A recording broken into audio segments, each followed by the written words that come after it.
वैदिकी अमृत ध्यान साधना प्रभात सत्संग में आप सभी साधक साधिकाओं का,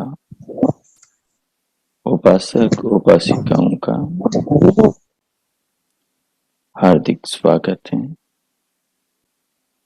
आइए पूर्व की भांति आज की ब्रह्म वेला में, आज के ब्रह्म मुहूर्त में भी पुनः हम उस महान प्रभु पार ब्रह्म परमेश्वर सर्वशक्तिमान सच्चिदानंद भगवान के अनंत गुणों का गान करते हुए उनकी कृपाओं को जीवन और जगत में देखते हुए, जानते समझते हुए उनके स्नेह को शरीर संसार में, वस्तुओं में, पदार्थों में देखते, जानते, समझते, अनुभव करते हुए इस महान भागवत चिंतन के द्वारा अपने अंतःकरण को पावन करें।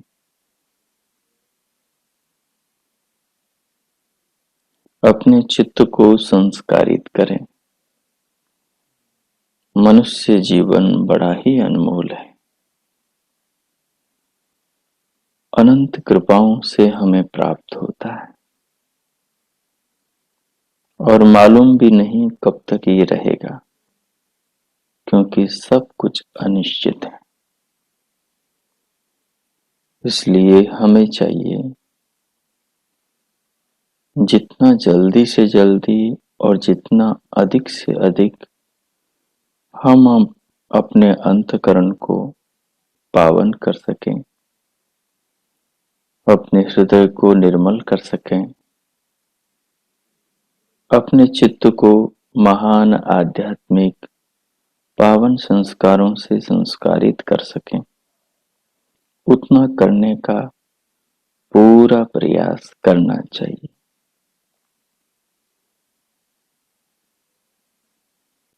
संसार में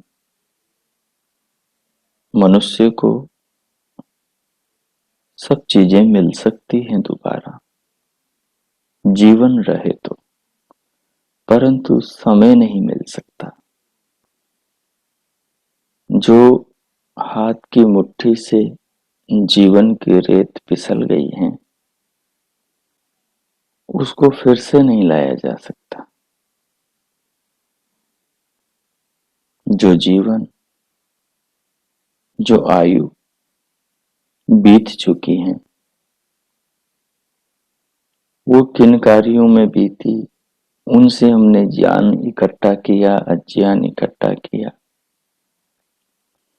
उनसे हमने धर्म इकट्ठा किया, अधर्म इकट्ठा किया, उनसे हमने अपने अंतःकरण में पुण्य के, अध्यात्म के, ईश्वर की आराधना उपासना के पावन संस्कार संग्रहित किए, या अधर्म अन्याय छल कपट के।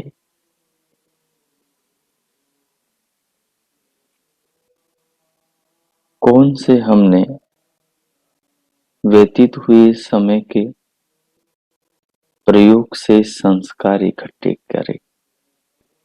हमारी संपदा तो इस चिंतन से बने ये संस्कार है, जिससे हमारा अंतकरण, हमारा चित्त संस्कारित होता चला जा रहा है।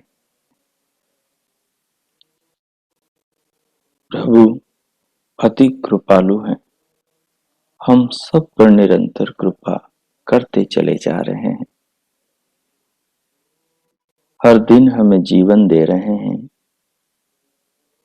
हर दिन हमें नाना शक्तियां अपने शरीर में प्रदान कर रहे हैं, जिनसे हम देख सकते हैं, सुन सकते हैं, बोल सकते हैं, चल सकते हैं, नाना कार्यों को, कर्मों को, कृत्यों को कर सकते हैं।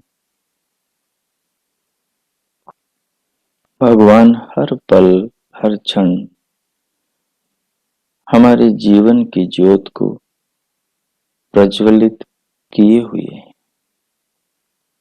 प्रभु प्रेम के प्रमाण स्वरूप बाहर से भीतर नित नूतन आती ये प्राण वायु, ये जीवनी शक्ति इस बात की सूचक है कि विधाता प्रभु हमसे कितना अनन्य प्रेम करते हैं कि एक पल के लिए भी हमें अपनी कृपा से दूर नहीं करते। प्रभु के इन प्रयासों को हम, जो कि हमारे ही कल्याण के लिए, शिवो भव शिव बनने के लिए, शिवा भव शिव बनने के लिए किए जा रहे हैं,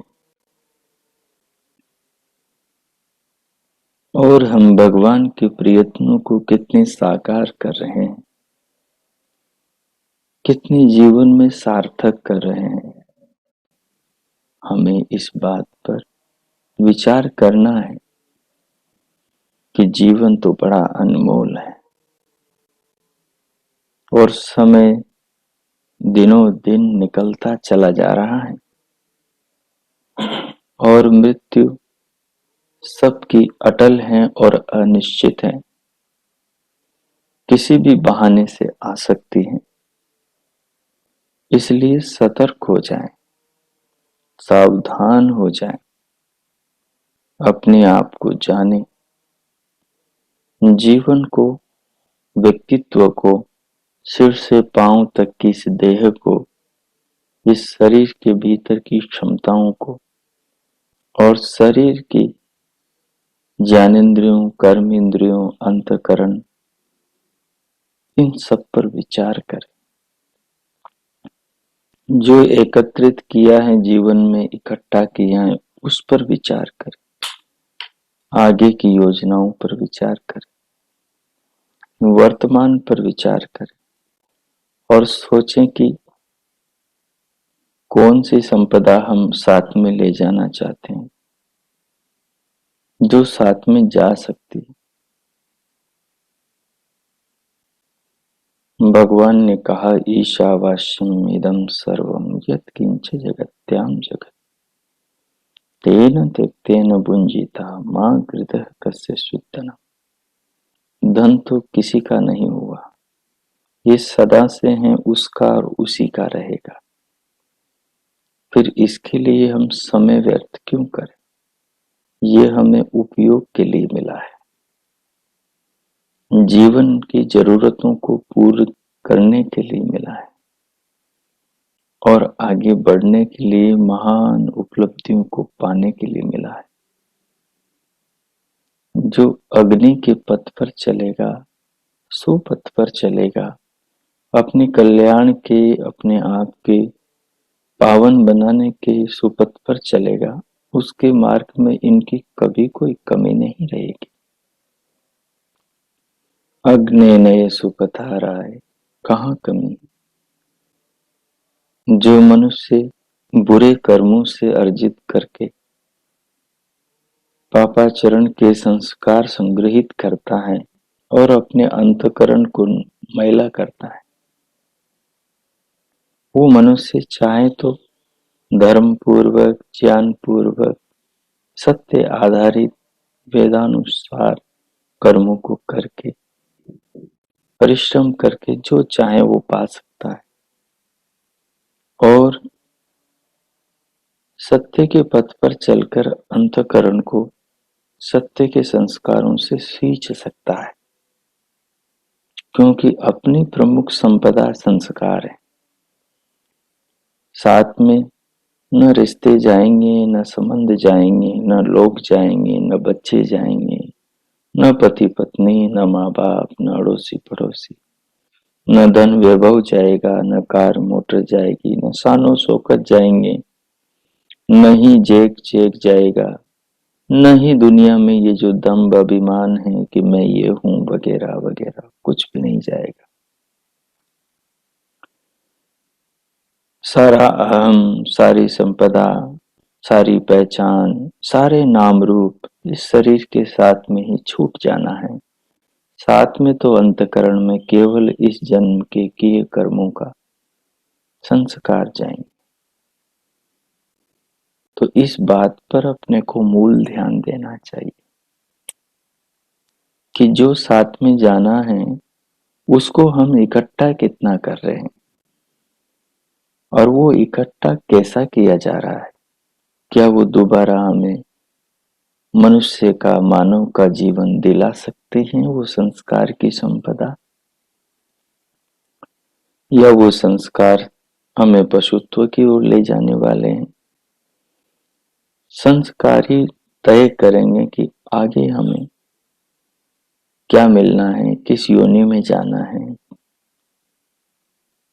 जैसे बच्चे की पढ़ाई, उसकी लिखाई, उसकी मेहनत तय करती हैं कि वो पास होगा या फेल। उसने जो तैयारी करी है वो तैयारी तय करती है कि उसका परिणाम क्या होगा। जिसने पढ़ा नहीं है या जिसने गलत ज्ञान प्राप्त किया है वो प्रश्नों के सही उत्तर नहीं दे पाएगा, वो रास्ते गलत ही चुनेगा। जिसने ज्ञान शुद्ध सही प्राप्त किया है वो हर प्रश्न का ठीक उत्तर देकर सफल हो जाएगा, वो रास्ते ठीक चुनेगा, ठीक राह पर चलेगा। तो अपने को इन चीजों पर विचार करना है।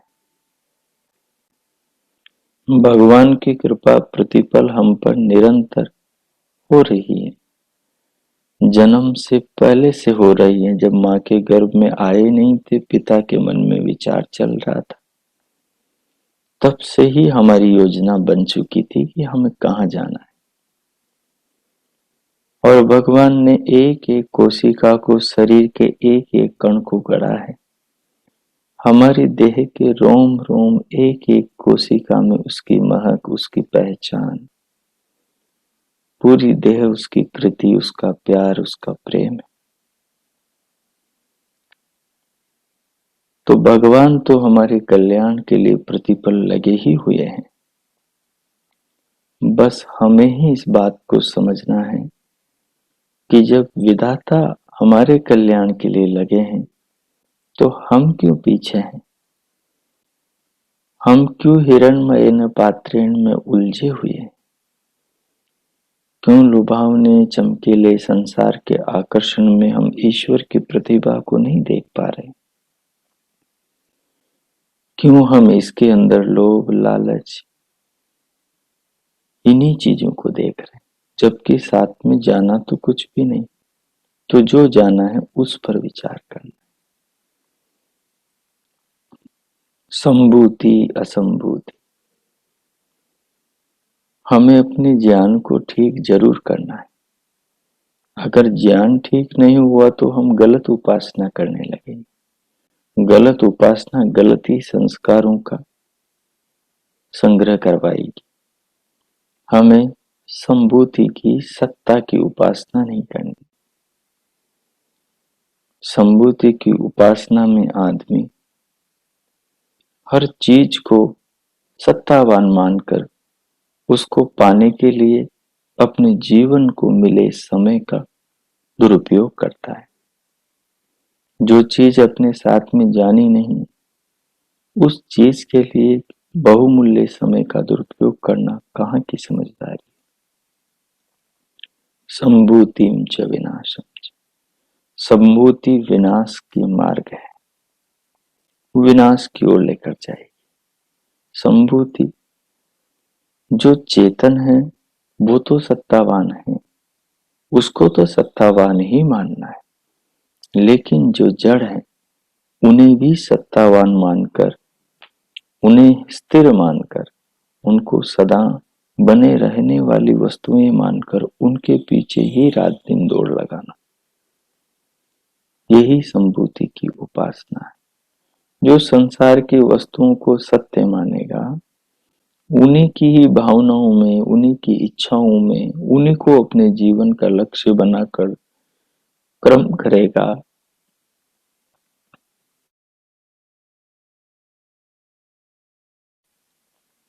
श्रम करेगा, मेहनत करेगा, उन्हीं कर्मों के, उसी श्रम के जो अनुभव होंगे, उन अनुभवों से संस्कार, संस्कारों से फिर स्मृतियां बनेगी।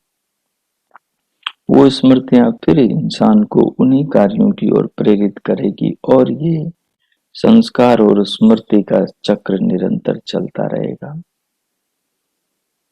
इस चक्र को चलते रहने देना है, परंतु संभूति की उपासना के संस्कार वाला चक्कर नहीं चलाना है। संभूति और असंभूति दोनों से ऊपर उठना है। संभूति वाला भी नरकों की राह चुनता है, क्योंकि वो मृणमय जगत को, परिवर्तनशील संसार को सत्य मानने की भूल कर रहा है, जबकि यहाँ कुछ भी स्थिर नहीं है, कुछ भी स्थिर नहीं है, कुछ भी टिकने वाला नहीं है, सब बदल रहा है और जिसे हम अपनी आंखों से देख रहे हैं, पर माया के इस पर्दे को हम उठा नहीं पा रहे, अविद्या के इस प्रभाव को हम कम नहीं कर पा रहे। हम पता नहीं कहाँ खोए हुए हैं और चीजों को सत्य मानकर उन्हीं के पीछे दौड़े जा रहे हैं। हम एक दिन में कितने संस्कार बनाते हैं सत्य ज्ञान के, सत्य उपासना, सत्य कर्मों के, आत्मा की उन्नति के लिए कितने संस्कार बनाते, और हम संसार की वस्तुओं के संग्रह के कितने संस्कार बनाते। हम सुबह से शाम तक जो चीजें हमारे जीवन में कल रहनी नहीं है, कल हमारे जीवन में रहनी नहीं है, उनके हम कितने संस्कार बना रहे हैं। हम पति के संस्कार, पत्नी के संस्कार, माँ बाप के संस्कार, बच्चों के संस्कार, अड़ोसी पड़ोसी के संस्कार, शादी ब्याह पार्टी के संस्कार, वस्त्र आभूषणों के संस्कार, कार मोटर के संस्कार, समाचार पत्र के संस्कार, दुनिया की घटनाओं के संस्कार, फल सब्जियों के संस्कार, लोगों ने क्या कहा उसके संस्कार, अपनी सुंदरता के संस्कार, अपने सजाने संवारने के संस्कार, हम कहाँ जीवन लगा रहे हैं। ये सारे संस्कार डुबोने वाले हैं कि हमें तारने वाले हैं। ये सारे संस्कार ही तो संभूति की उपासना है, ये सब संभूति की उपासना है। आप दुनिया में, जीवन में, जीवनचर्या के साथ साथ भी आप इस संभूति अविद्या के संस्कारों का त्याग करके आवश्यक जरूरतें पूरी कर सकते हैं। भगवान का भजन मन में हो, भगवान की भावना मन में हो, प्रभु का ध्यान, जीवन के कल्याण के सद्भाव भीतर हो, और फिर हम सारे काम कर सकते हैं। परंतु हम अपना चिंतन करेंगे तो पाएंगे कि क्या हम कर्म प्रभु से पूछ के करते हैं, क्या हम कृत्य अपनी आत्मा से पूछ के करते हैं। हमारा आत्मा तो सब जानता है, प्रभु भी सब जानते हैं। विश्वम शिणोति पश्यति, सब कुछ सुनता और सब कुछ जानता देखता है वो। आत्मनः पापम आत्मैव प्रकाशयति, हमारी आत्मा भी अपने सब अच्छे बुरे कर्मों को प्रकाशित करता, हमें बताता है। तो हम किधर जा रहे हैं, हम सुबह से शाम तक का आत्मनिरीक्षण करें कि हम जो सब्जी बना रहे थे, कपड़े बुन रहे थे, हम जो कपड़े धो रहे थे, झाड़ू पोछा लगा रहे थे, हम जो बाहर से आए अतिथियों का मान सत्कार आदर कर रहे थे, हम जो फोन पर बात कर रहे थे, हम जो शॉपिंग कर रहे थे, हम जो दुनियादारी के कामकाज कर रहे थे, इन सब को करते हुए हमारे मन में क्या चल रहा था। हमने अपने 12 घंटे के जीवन में कितने आत्म कल्याण के संस्कारों को बनाया इन कार्यों को करते हुए। आप भोजन भोजन बनाते हुए आप ये भाव भगवान के लिए बना सकते हैं, उसको देखते हुए कि प्रभु ने ये सब सामग्री हमें अपने कल्याण के लिए, इस जीवन की रक्षा के लिए और आत्म उत्थान आत्म उन्नति के लिए दी है। आप रसोई में जाएंगे, एक एक वस्तु प्रभु की याद दिलाएगी और इस ऋचा को भी ध्यान में रखेंगे कि साथ में कुछ नहीं जाना, ईशावास्यमिदं सर्वम्, सब कुछ प्रभु का है और प्रभु की दुनिया में ही रहेगा। ये शरीर भी यहाँ से मिला और यहीं रहेगा, आत्मा निकल जाएगा, संस्कारों के साथ निकलेगा। तो हम रसोई में भी तो आत्म कल्याण के संस्कार भगवान की बनाए वस्तुओं से स्वयं को जोड़ के बना सकते हैं ना। हम कपड़े धोते हुए भी बना सकते हैं, हम घर की साफ सफाई करते हुए भी बना सकते हैं, हम पेड़ पौधों को पानी देते हुए बना सकते हैं, हम सब्जियां काटते हुए बना सकते हैं, हम रास्ते में कार मोटर में यात्रा करते हुए भी जगत को, हरे भरे वृक्षों को, पहाड़ पर्वतों को, मकानों को, धरती को, पृथ्वी को, इन सब चीजों को, दिखाई देने वाले मनुष्यों के शरीरों को, उनकी आकृतियों को, इन सब चीजों को देखकर भगवान से जुड़े रहते हुए अपने सांसारिक जरूरत के काम कर सकते हैं ना। और इन सब चीजों को हम नश्वर समझें। जो भोजन कर रहे हैं वो भोजन भी नश्वर है, जो दालें, जो सब्जियां, जो भी कुछ है सब नश्वर है और उनकी नश्वरता वो खुद बयान करती है। हम जो आभूषण और कपड़े पहन रहे हैं ये भी नश्वर है। हम जिस शरीर को सजाते, संवारते, नहलाते, धुलाते हैं, मेकअप करते हैं, उसको रंग रोगन से सजाते हैं, दर्पण में देखते हैं, ये भी नश्वर है। और उसको क्या सोच करके हम आगे कायम रखने के लिए भावनाएं बनाए हुए हैं,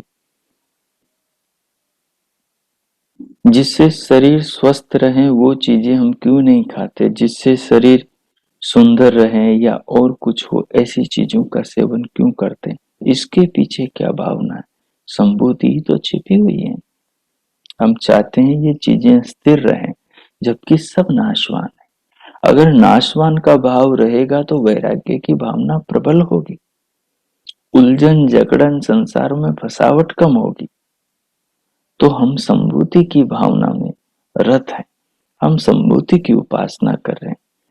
हम जो मृण्मय संसार, भौतिक वस्तुएं, परिवर्तनशील जगत है, इसको स्थिर मानकर जी रहे हैं। हम इन वस्तुओं को स्थायी देखकर इनके पीछे भाग रहे हैं।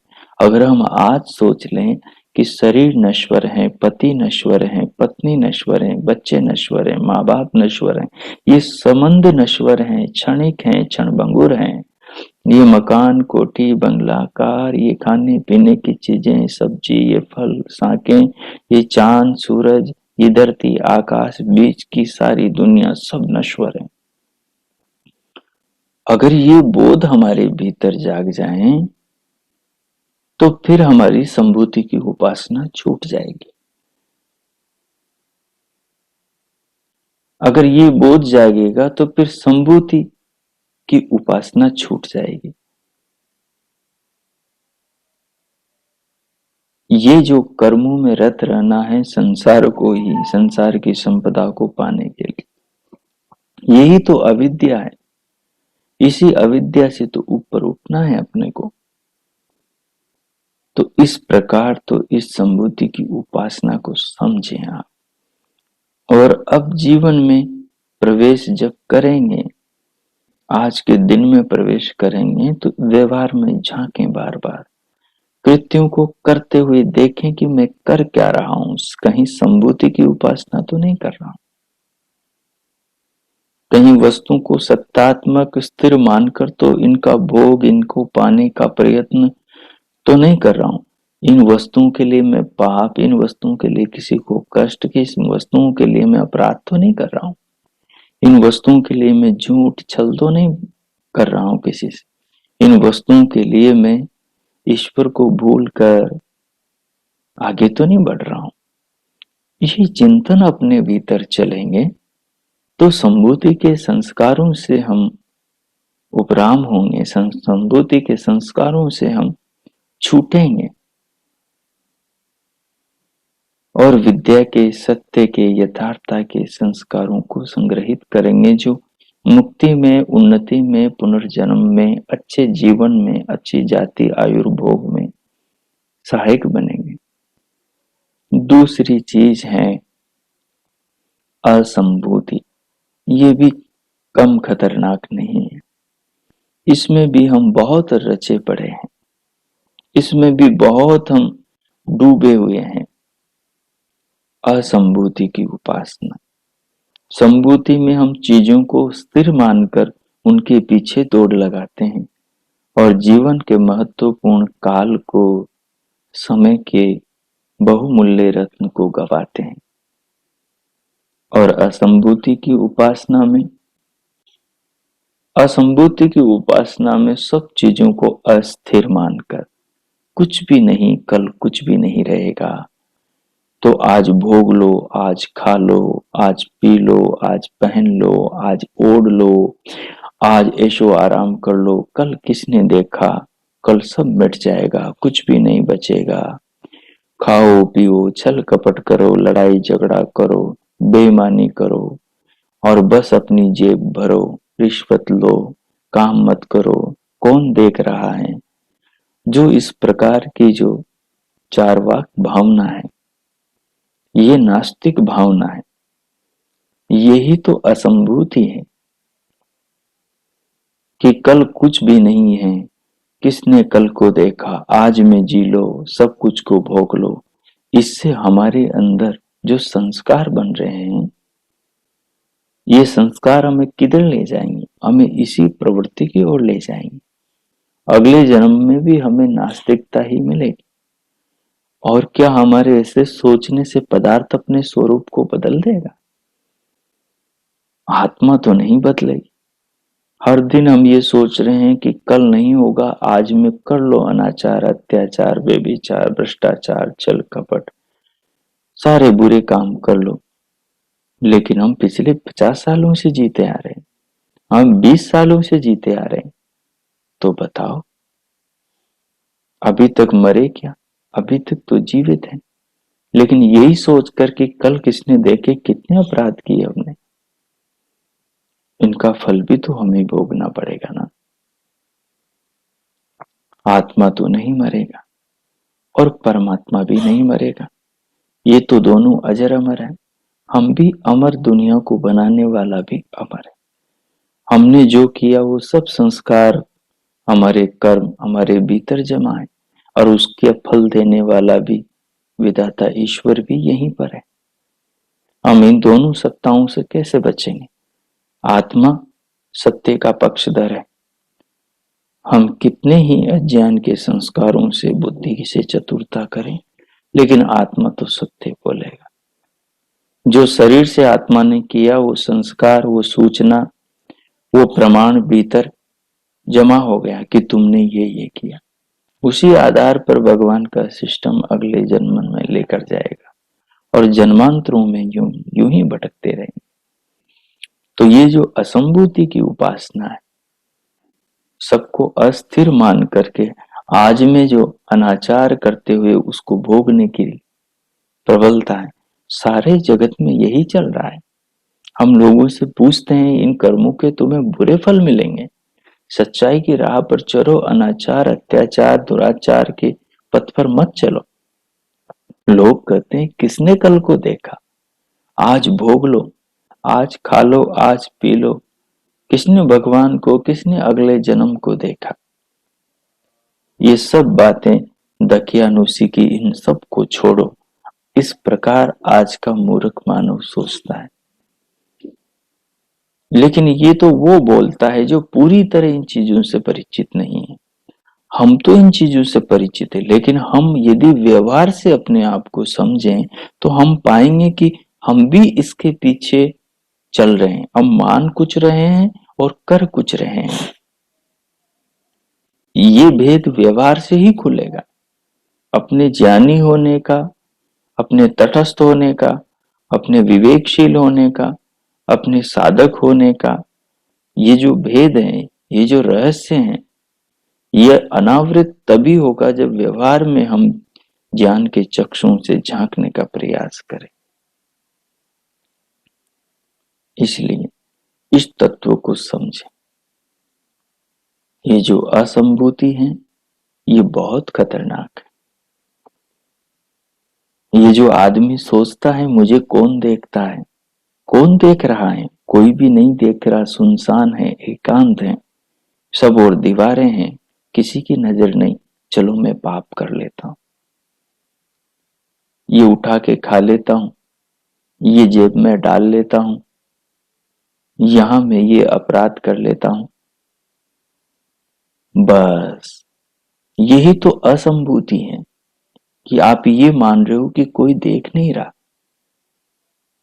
लेकिन अपना आत्मा तो देख रहा है कि हम क्या कर रहे हैं। अपने आत्मा से बुरा करके कैसे बचोगे? उससे तो बचने का कोई सवाल नहीं। सर्व व्यवहार से साक्षी है आत्मा।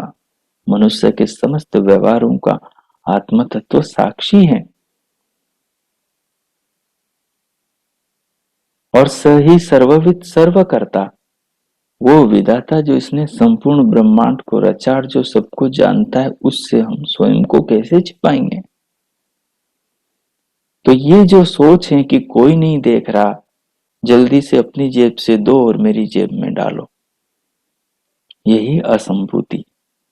दुनिया में जितना भी प्रसाद है, ये जितने भी अशांति के हेतु हैं, जितने भी लड़ाई झगड़े युद्ध हैं, कलह हैं, जितना भी अमानवीय कृत्य हैं, इन सब के जनक संभूति और असंभूति है।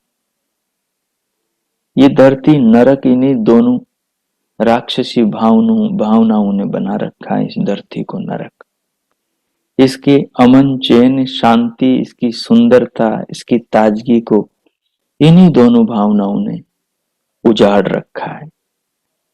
धरती पर हमें इस सत्य का प्रचार करना है कि दुनिया संभूति और असंभूति के पीछे भाग रही है। इसने पूरे संसार में अंधकार पैदा कर दिया है। हर आदमी की आंखों के आगे बस माया का पर्दा डाल दिया है कि संसार ही सब कुछ है, और दूसरे के आगे की कल का कोई पता नहीं। आज में जो भोगना है, जो करना है, वो सब कर डालो, कल का कोई पता नहीं। और दूसरा आदमी ये सोच रहा है ये सब चीजें बनी रहेगी, कल उपासना, परसों उपासना, परसों परमात्मा को। नास्तिक तो मानते ही नहीं आत्मा परमात्मा को। वो तो जगत को भोगने में, खाने पीने के अंदर ही होशियार है।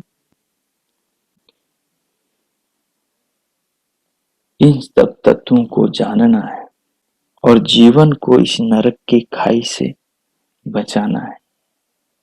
हम अपना अवलोकन करना है, अपनी नोटबुक में इन बातों को लिखना है। हम सुबह से शाम तक क्या कर रहे हैं, स्केल से लाइन डालेंगे, दोनों तरफ लिखेंगे कि संभूति की उपासना और असंभूति की उपासना आज दिन भर में कितनी करी।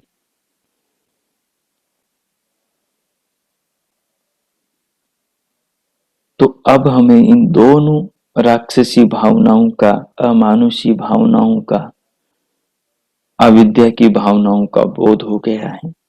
अब जीवन में जिए तो इन दोनों से ऊपर उठकर जिए, इस भाव को प्रबल करें। अब व्यक्तिगत स्तर पर 5 मिनट इन दोनों भावनाओं का विचार करें कि कैसे जीवन में ये उथल पुथल मचा रही है और इनका अनुसरण करने से, इनके पदानुगामी होने से क्या होना है कल अपना। अब मैं मौन होता हूँ। 5 मिनट आप इन पर एकाग्रचित होकर चिंतन करें। ओम कीजिए।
हो।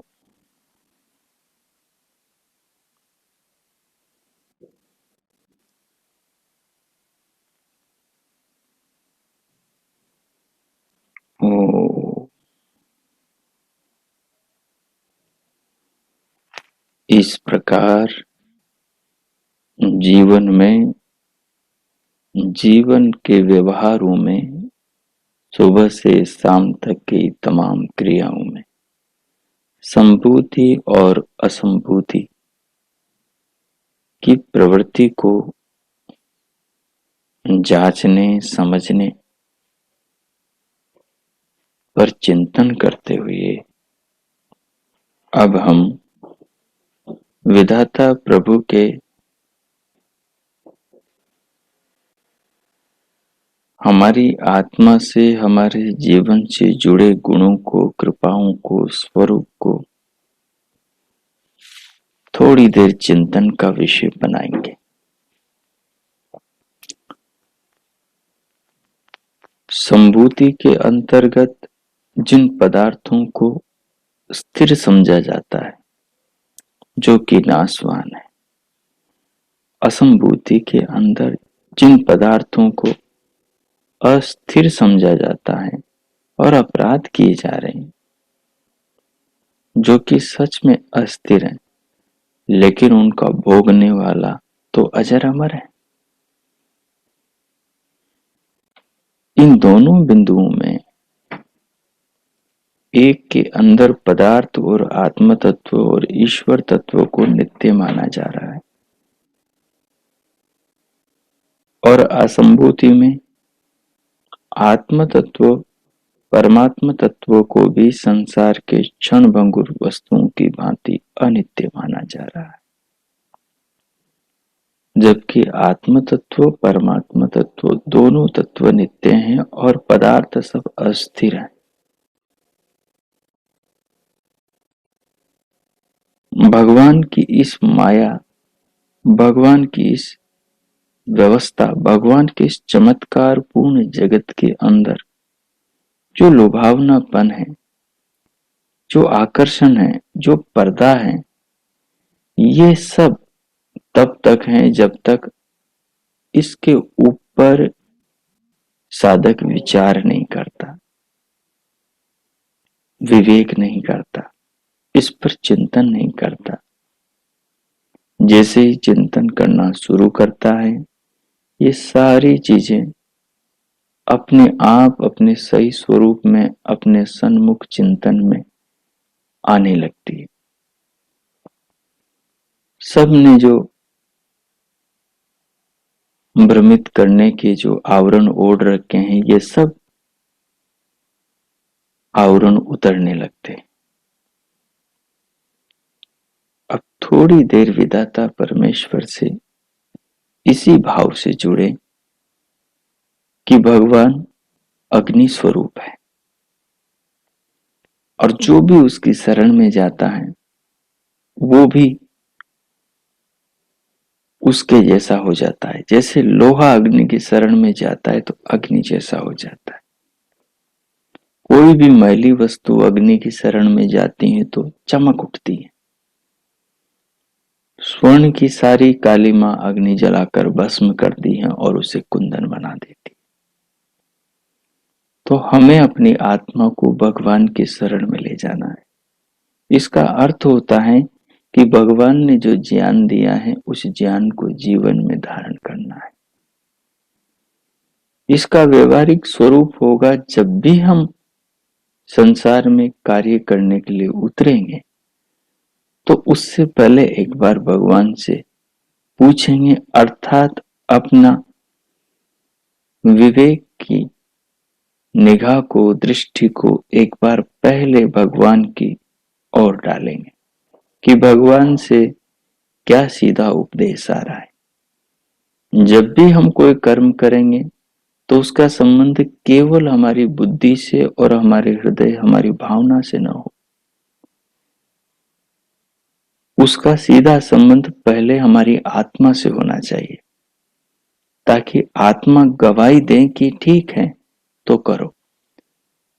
आत्मा कहे कि ऐसे नहीं, ऐसे करो फिर ये ठीक होगा, तो वैसे करो। बुद्धि की चतुरता के जाल में नहीं उलझना कि ऐसे करने से फायदा हो और अंदर पाप हो जाए। हृदय की भावुकता में भी नहीं उलझना कि मोह ममता जाग जाए, राग जाग जाए और सत्य का दामन छोड़ दो। तो जब भी व्यवहार काल में उतरो तो प्रत्येक कर्म को करने से पहले निगाह एक बार आत्मा पर डालो। पहले हृदय और भावना, हृदय और मस्तिष्क की चतुरता की, बुद्धि की और हृदय की मत सुनो। जो भी कर्म करो वो आत्मा से पूछ कर करो। जो परमात्मा से ज्ञान मिला है वो ज्ञान के अनुसार करो। इस पर 2 मिनट विचार करो। मैं मौन होता हूं। ओम। कीजिए।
ओम।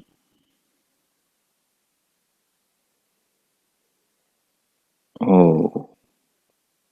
इस प्रकार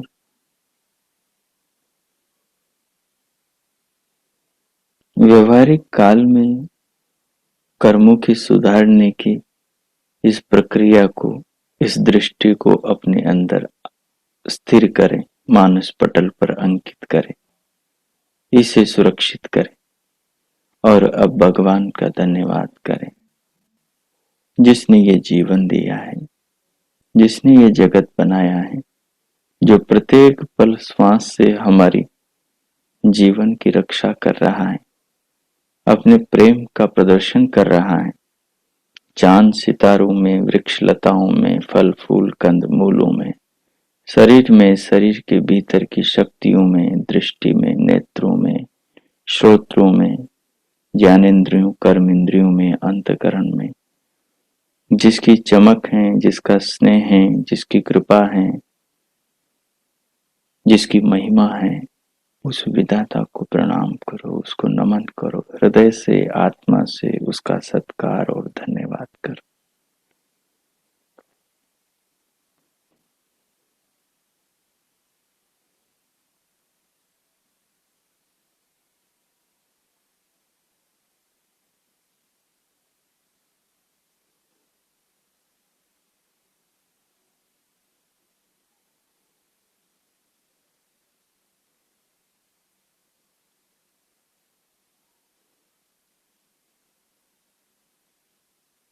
ओ इस प्रकार प्रभु का धन्यवाद करते हुए इन सारे भावों को अपने भीतर रखें और अब शांति पाठ करेंगे।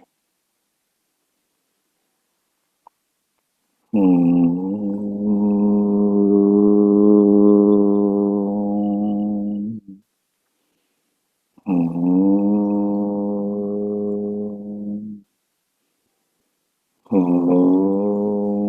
शांति शांति शांति ही ओम। ओम आज का आप सबका दिन शुभ हो, मंगलमय हो। प्रभु से सबके लिए बहुत बहुत शुभकामनाएं। भगवान के ज्ञान विज्ञान को हम जीवन में चरितार्थ करें, अपना परिवार का समाज देश राष्ट्र का श्रेष्ठ निर्माण करें, इतने उत्तम कर्म करें कि हमारे कृत्यों से समाज के अंदर हमारी पहचान बने, हर लोग हमारा अनुसरण करें, हम विधाता ईश्वर के वेद मार्ग का अनुसरण करें। पुनः बहुत बहुत शुभकामनाएं। इति ओम। अब अपनी अंतस जागरूकता को देह पर लाएं, पूरे शरीर को अनुभव करें, दोनों हाथों की उंगलियों में हलचल करें और फिर दोनों हथेलियों को ऊपर उठाकर परस्पर उनमें घर्षण करें। उष्ण हथेलियों से पूरे मुखमंडल का स्पर्श करें। ओ